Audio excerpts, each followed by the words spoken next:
Au XVIIe siècle, dans des régions comme la Lorraine ou les Vosges, les feux magiques, souvent décrits comme bleutés et ne consumant pas leur combustible, étaient associés aux sorciers et au sabbat. Cette croyance s'inscrivait dans un climat de peur de sorcières, exacerbé évidemment par les procès de sorcellerie et par les récits des pactes démoniaques.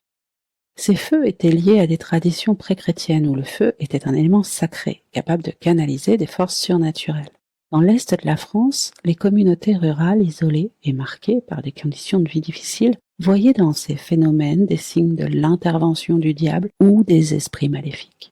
Le feu magique symbolisait la présence du diable ou d'esprits maléfiques. Il était perçu comme un outil de pouvoir pour les sorciers qui l'utilisaient lors de rituels nocturnes pour invoquer des forces occultes ou nuire à quelqu'un. Selon un témoignage recueilli en 1692 à Maurevilliers dans la Meurthe-et-Moselle, Adrien Jacot, un ouvrier agricole, rapporta avoir vu un feu bleuté dans une grange appartenant à Chrétien-Pierre, soupçonné d'ailleurs de sorcellerie.